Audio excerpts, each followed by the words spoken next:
Selamat hari Sabat bagi semua jemaat yang ada di Tandengan, Pendeta Jerry Pandelaki bersama keluarga, bersama ketua-ketua yang ada, baik ketua Pusung, ketua Saudara Resa, dan juga ketua Ibu Luming Kewas Tewal. Pada hari Sabat ini, terima kasih untuk kesempatan yang diberikan. Saya boleh membawakan pekabaran firman Tuhan. Dan sebelum saya melanjutkan, saya ingin juga menyampaikan turut berduka cita bagi keluarga Siwu Paendong, Tante Sin yang diizinkan Tuhan mendahului kita semua. Semoga penghiburan dan kekuatan daripada Tuhan senantiasa menjadi bagian bagi Om Leksi, bagi anak-anak bersama cucu dan seluruh keluarga yang ditinggalkan. Dan tentunya duka cita ini menjadi duka cita juga bagi semua jemaat Tandengan. Dan itulah sebabnya sekali lagi saya menyampaikan turut berduka cita yang sedalam-dalamnya bagi keluarga besar Siwu Paendong. Baik, pada hari Sabat ini, sebelum saya membawakan pekabaran firman Tuhan, saya mengundang kita tunduk sejenak untuk kita berdoa bersama. Mari kita berdoa.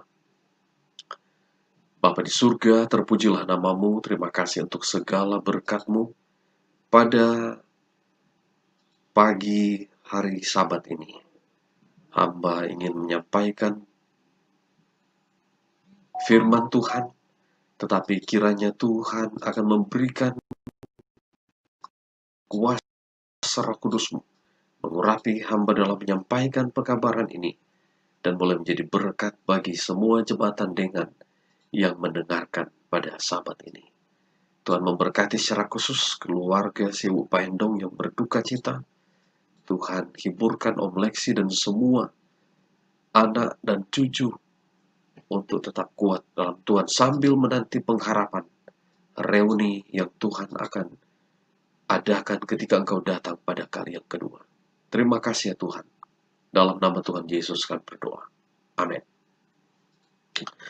Baik, saudara-saudaraku jemaat Tandengan yang saya kasihi dalam Tuhan, pada Sabat ini saya ingin membawakan satu pelajaran yang bertolak dari beberapa pasal di dalam kitab Yehezkiel yang saya ambil lebih khusus dalam kitab Yehezkiel pasal 25 sampai 32. Pasal-pasal ini memiliki satu perikop yang berjudul Nubuatan melawan bangsa-bangsa. Nah, saudara-saudara, ada hal yang sangat menarik yang saya ingin ambil dari perikop ini, karena di sana diberikan judul nubuatan melawan bangsa-bangsa.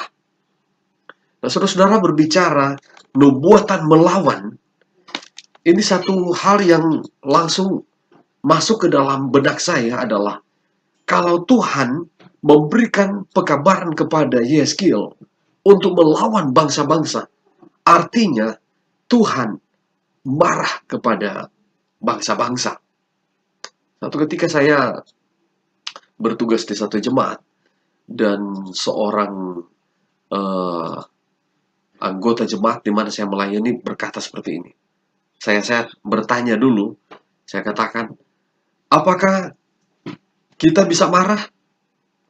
Kemudian seorang bapak dia berkata kepada saya, kalau kami semua bisa marah, tetapi kalau pendeta tidak boleh marah. Wah, ini satu hal yang unik juga. Kemudian saya sampaikan kepada bapak ini bahwa pada waktu Yesus berada di bait Allah, Yesus juga menunjukkan kemarahannya, tetapi kemarahan yang penuh dengan kasih sayang. Ya. Tuhan marah karena Tuhan sayang, seperti seorang bapak, seorang ayah marah kepada anaknya ketika dia bermain-main di tengah jalan yang penuh dengan kendaraan.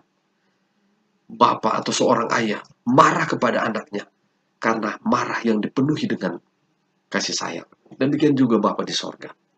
Saudara-saudara, pada saat ini kita melihat bagaimana kemarahan Tuhan juga kepada bangsa-bangsa yang ada di kitab Yeskiel pasal 25-32. Kita akan coba pelajari di sana bangsa-bangsa manakah itu. Dan kita akan coba pelajari kesalahan apa sebenarnya yang mereka lakukan yang membuat Tuhan murka. Tuhan mau melawan bangsa-bangsa ini. Mari kita lihat bersama. Saya dapati dari beberapa pasal ini ada 7 bangsa yang mendapatkan amaran yang merupakan sasaran kemarahan Tuhan kepada bangsa-bangsa ini. Dan ada 3 dosa, 3 kesalahan yang menjadi dasar kenapa Tuhan menunjukkan ketidaksenangan Tuhan kepada bangsa-bangsa ini. Mari kita lihat bersama. Kita awali dengan bangsa Amon. Kita boleh buka Alkitab kita bersama dalam Yeskiel pasal 25 ayatnya yang ketiga. Yeskiel pasal 25 ayatnya yang ketiga berbunyi demikian. Katakanlah kepada Bani Amon, dengarlah firman Tuhan Allah. Beginilah firman Tuhan Allah. Oleh karena engkau menyerukan syukur mengenai tempat kudusku, waktu kekudusannya dilanggar, dan mengenai tanah Israel, waktu itu dijadikan sunyi sepi, dan mengenai kaum Yehuda, waktu mereka harus pergi ke dalam pembuangan. Nah, saudara-saudara, ayat ini menceritakan tentang satu kata yang unik, yang berkata syukur. Nah, kalau berbicara tentang kata syukur, banyak orang sebenarnya ingin bersyukur ketika dia berhasil, ketika dia berhari ulang tahun, ketika dia menikmati kebahagiaan. Orang-orang selalu ingin bersyukur, ya kan? Tetapi kenapa pada saat ini kata syukur ini mendapatkan serangan atau mendapatkan perhatian khusus daripada Tuhan, bahwa Tuhan tidak senang ketika bangsa Amon menaikkan syukur. Ini kan satu hal yang unik, saudara-saudara.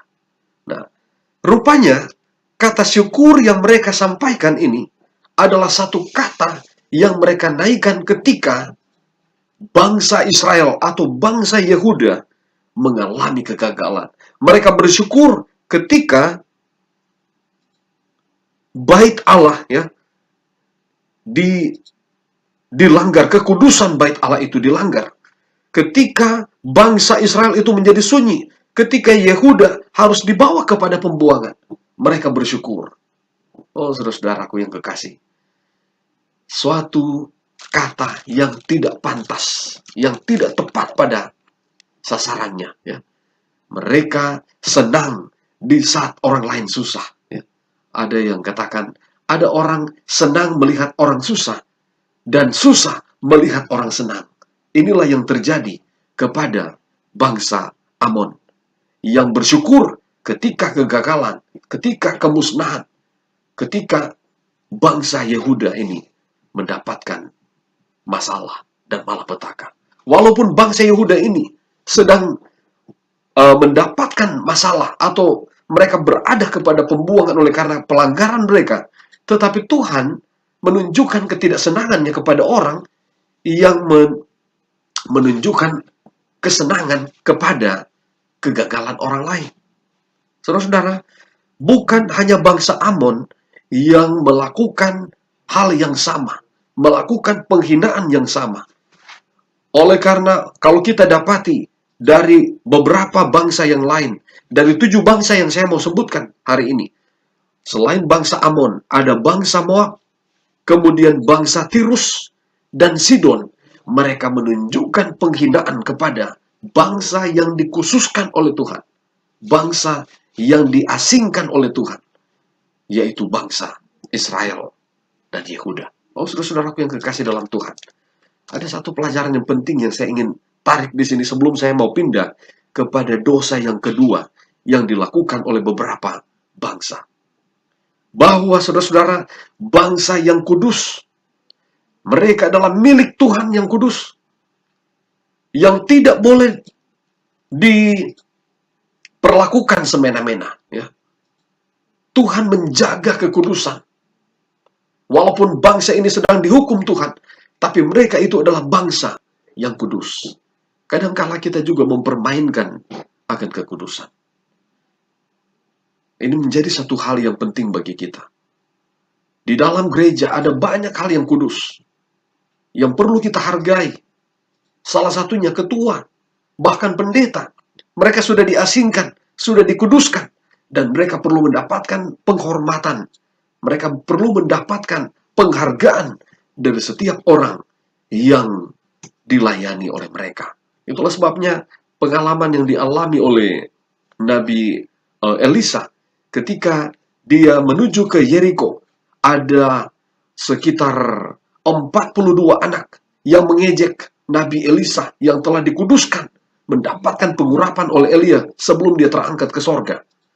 Maka yang terjadi pada waktu itu adalah Elisa, dia berdoa dan akhirnya datanglah 2 ekor beruang. Datang mencabik-cabik ke 42 anak yang mengejek, yang menghina akan Nabi Elisa yang sudah dikuduskan itu. Oh, saudara-saudara yang kekasih, kita perlu memperhatikan hal ini. Jangan kita menghina semua orang, apalagi mereka yang sudah diasingkan atau dikhususkan di dalam pelayanan pekerjaan Tuhan. Ini adalah dosa yang pertama yang membuat Tuhan murka dan melawan bangsa-bangsa. Mari kita lihat dosa yang kedua yang dilakukan oleh bangsa Edom dan bangsa Filistin. Bangsa Edom dan bangsa Filistin. Kita bisa baca bersama di dalam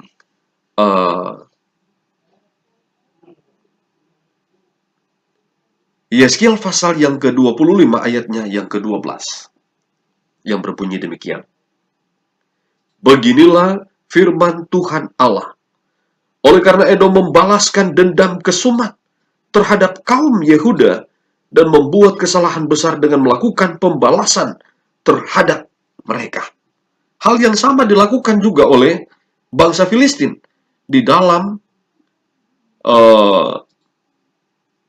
Yeskiel pasal 25 ayatnya yang ke-15 yang berbunyi demikian. Beginilah firman Tuhan Allah, oleh karena orang Filistin membalaskan dendam kesumat dan di dalam kegembiraannya atas kecelakaan Israel melakukan pembalasan dengan melakukan penindasan karena rasa permusuhan yang turun-temurun. Oh, saudara-saudara yang kekasih, dosa yang kedua yang dilakukan oleh dua bangsa. Kalau dosa yang pertama tadi menghina dilakukan oleh 4 bangsa, bangsa Amon, bangsa Moab, bangsa Tirus, dan bangsa Sidon. Dan yang kedua, dosa balas dendam ya, yang dilakukan oleh bangsa Edom dan bangsa Filistin. Mengapa saudara-saudara? Ada apa tentang balas dendam? Satu hal mungkin yang saya mau ingatkan sekali lagi. Saudara-saudara sudah tahu. Tetapi mari kita baca kembali satu penegasan firman Tuhan. Di dalam Roma pasal yang ke-12. Ayatnya yang ke-19. Roma pasal yang ke-12 ayat yang ke-19. Berkata demikian.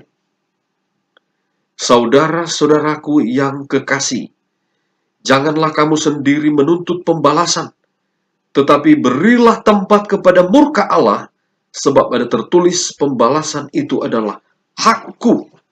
Akulah yang menuntut pembalasan, firman Tuhan. Saudara-saudara, Alkitab dengan jelas berkata bahwa pembalasan itu adalah hak daripada Tuhan.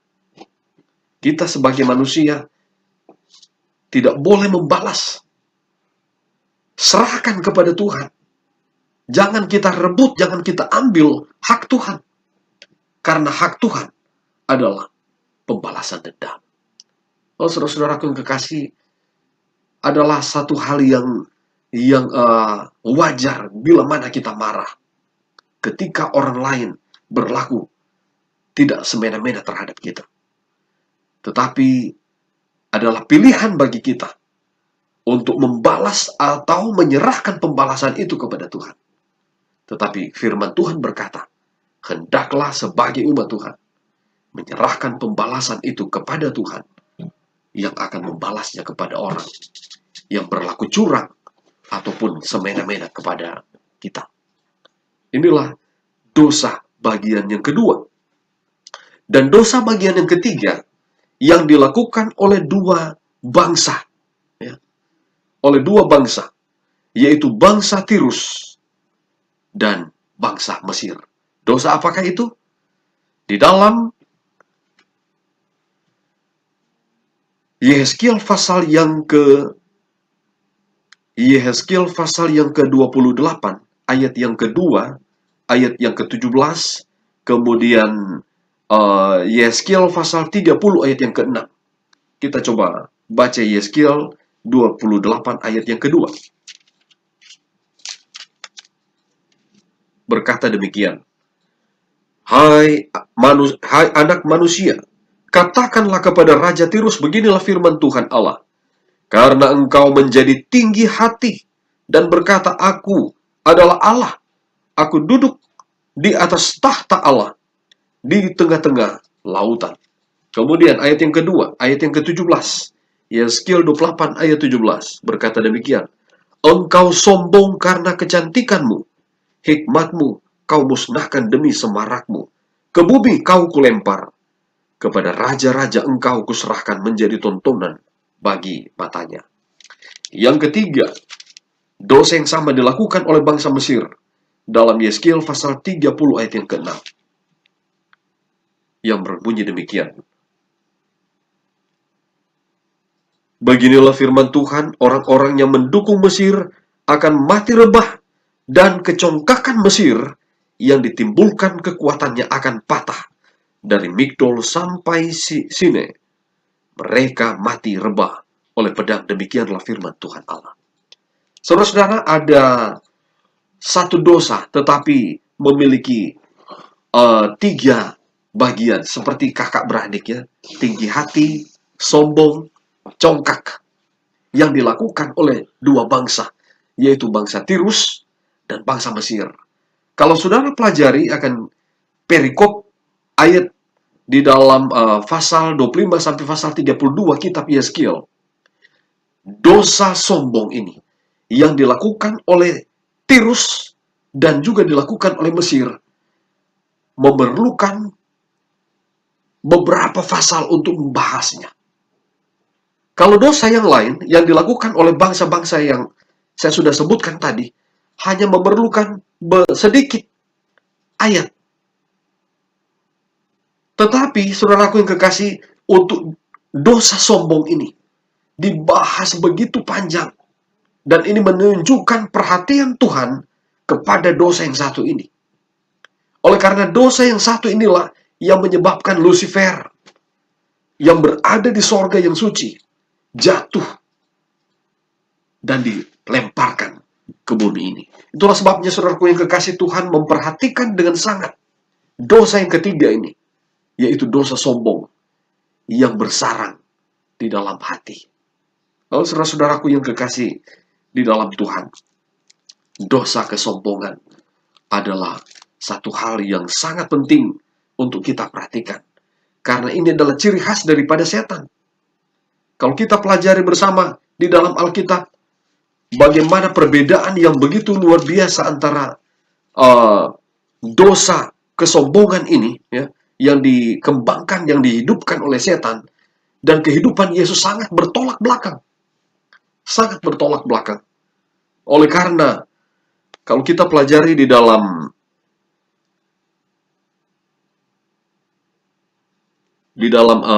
Yesaya pasal yang ke-14, ayatnya yang ke-12 sampai 14, di sana menyebutkan bagaimana sifat kesombongan itu. Yesaya pasal yang ke-14, ayatnya yang ke-12 sampai 14, berbunyi demikian. Coba kita perhatikan.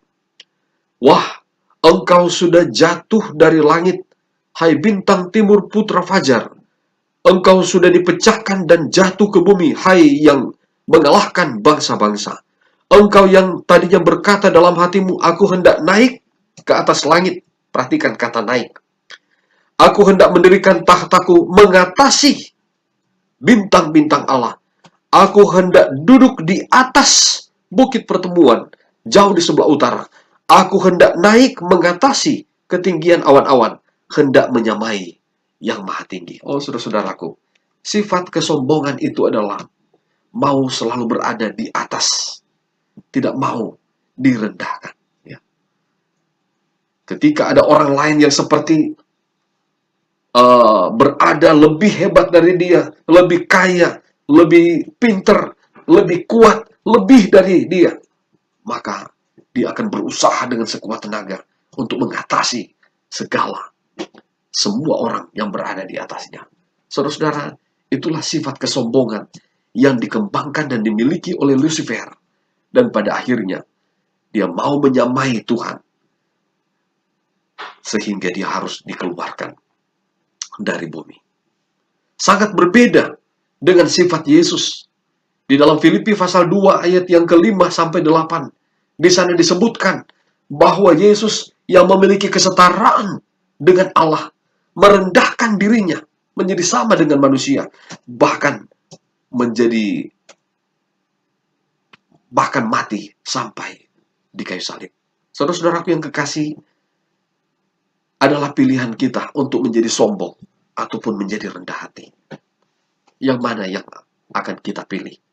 Bila mana saudara dan saya merindukan untuk kembali ke surga, merindukan untuk berjumpa dengan Tuhan di surga, jangan pernah membiarkan kesombongan itu hadir di dalam hati kita. Oleh karena saya merasa pasti, saudara pasti tidak akan berada di sana. Dan kita akan dikeluarkan dari surga bila mana kita mengembangkan sifat kesombongan itu.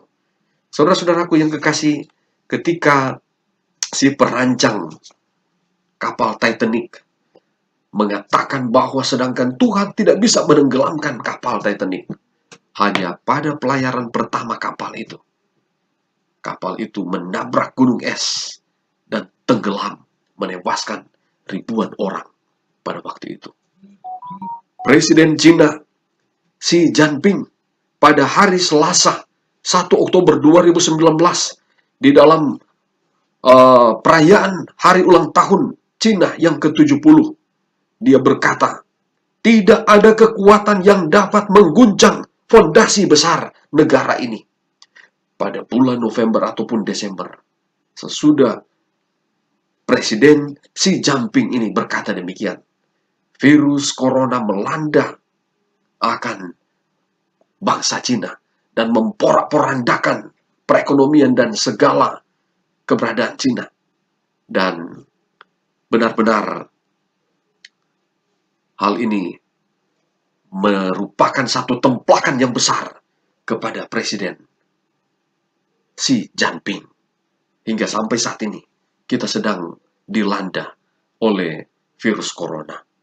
Saudara-saudaraku yang kekasih, tidak boleh ada tempat kesombongan itu di hati kita. Ketika hati kita tergoda untuk menjadi sombong, mari kita selidiki hati kita. Kita perlu berdoa kepada Tuhan. Gantikan hati kita dengan Tuhan. Tempatkan Tuhan di hati, bertakhta di dalam hati kita, sehingga kesombongan itu tidak akan menempati hati kita. Oh, saudara-saudaraku yang kekasih di dalam Tuhan, dari semua dosa yang dilakukan dan semua malapetaka yang diizinkan Tuhan terjadi, kalau saudara baca, ada banyak malapetaka yang dialami oleh ketujuh bangsa ini. Ketujuh bangsa ini. Salah satunya, saya ingin kita coba membaca di dalam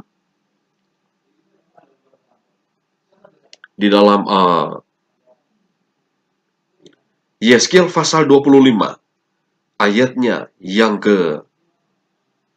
keempat, 5, dia katakan, oleh sebab itu Sungguh, aku menyerahkan engkau kepada orang dari sebelah timur yang menjadi miliknya.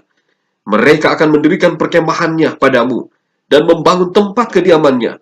Mereka akan memakan buah-buahanmu dan meminum susu ternakmu. Aku akan membuat Raba menjadi padang rumput untuk unta, dan kota-kota Amon menjadi tempat kambing domba. Dan kamu akan mengetahui bahwa akulah Tuhan Allahmu. Kalau saudara membaca ketujuh bangsa yang mendapatkan sasaran teguran Tuhan ini, semuanya diakhiri dengan kata, dan kamu akan mengetahui bahwa akulah Tuhan Allahmu. Saudara-saudaraku yang kekasih, di setiap malapetaka yang terjadi kepada bangsa ini, Tuhan mau memberi pelajaran bagi mereka, supaya mereka menyadari bahwa ada Tuhan Allah yang perlu kita akui. Dalam pandemi COVID-19 saat ini, virus corona yang mewabah dunia ini, termasuk kita semua. Ya, saya juga sebenarnya rindu untuk kembali ke Tandengan pada beberapa waktu yang lalu ketika saya pulang. Saya tidak bisa kemana-mana, tidak bisa mengunjungi saudara-saudara yang ada di sana. Oleh karena saya harus diisolasi 14 hari. Dan ini sangat membuat kekhawatiran bagi banyak orang. Ayah saya juga, pada waktu saya kembali ke sana, ayah saya langsung katakan, jangan dulu ke rumah, ketemu dulu dengan petugas kesehatan. Diperiksa dulu, baru bisa ke rumah. Setibanya saya di rumah langsung, Saudara Jonas Rononungu datang memeriksa saya. Dan harus diisolasi selama 14 hari. Saudara-saudara, di setiap pandemi ini, di setiap pandemi ini, mengingatkan kita supaya kita perlu mengakui kebesaran Tuhan. Tuhan yang menciptakan dunia ini. Tuhan yang memberikan, yang mengizinkan semua peristiwa ini terjadi. Supaya kita sadar. Kita diingatkan untuk lebih dekat lagi kepada Tuhan. Saudaraku yang kekasih, peristiwa pandemi yang melanda seluruh dunia ini adalah suatu peristiwa yang benar-benar membuat kita berpikir supaya perlu kita menyelidiki hati kita, bertobat agar kita boleh terhindar dari segala malapetaka yang bisa terjadi dalam kehidupan kita. Akhirnya, saya mau simpulkan pelajaran saya pada siang Sabat ini, yaitu dari perikop yang panjang di dalam Yeskiel pasal 25 sampai pasal 32. Ada 7 bangsa yang mendapatkan amaran daripada Tuhan, yaitu bangsa Amon, bangsa Moab, bangsa Tirus, dan bangsa Sidon yang mempraktekkan sifat suka menghina. Kemudian ada bangsa Edom, bangsa Filistin yang mempraktekkan sifat suka membalas dendam. Dan bangsa Tirus, juga bangsa Mesir yang mempraktikkan sifat kesombongan. 3 dosa ini yang merupakan perhatian Tuhan, yaitu menghina, balas dendam, dan sombong. Ketiga dosa ini adalah 3 hal yang perlu dihindari oleh ketujuh bangsa ini, termasuk perlu dihindari oleh kita sebagai umat-umat Tuhan yang siap akan mengakhiri sejarah dunia ini, yang siap akan berjumpa dengan Tuhan di dalam kerajaan sorga. Saudara, kalaupun nanti kita tidak ketemu di dunia ini, saya berharap kita semua akan berjumpa ketika kita memasuki pintu gerbang kota Allah. Amin, saudara. Demikianlah firman Tuhan. Semoga ini boleh menjadi berkat bagi kita semua. Mari kita berdoa. Bapa kami di surga, terima kasih untuk berkat-Mu pada hari Sabat yang suci ini. Hamba mau memohon berkat bagi semua jemaat Tandengan yang mendengarkan. Tuhan memberikan kesehatan, Tuhan memberikan perlindungan, kekuatan, dan biarlah berkat firman-Mu yang baru saja kami pelajari. Bagaimana ketujuh bangsa yang mendapatkan bencana malapetaka oleh karena mereka mempraktikkan dosa penghinaan, suka membalas dendam, dan juga mengembangkan kesombongan di dalam diri mereka. Biarlah kami sebagai umat-umat Tuhan tidak mengikuti contoh yang telah mereka praktekkan. Dan biarlah kami boleh tetap setia kepada Tuhan sampai Tuhan datang. Kami boleh diselamatkan dalam kerajaan. Terpujilah Engkau. Dalam nama Tuhan Yesus kami berdoa. Amin.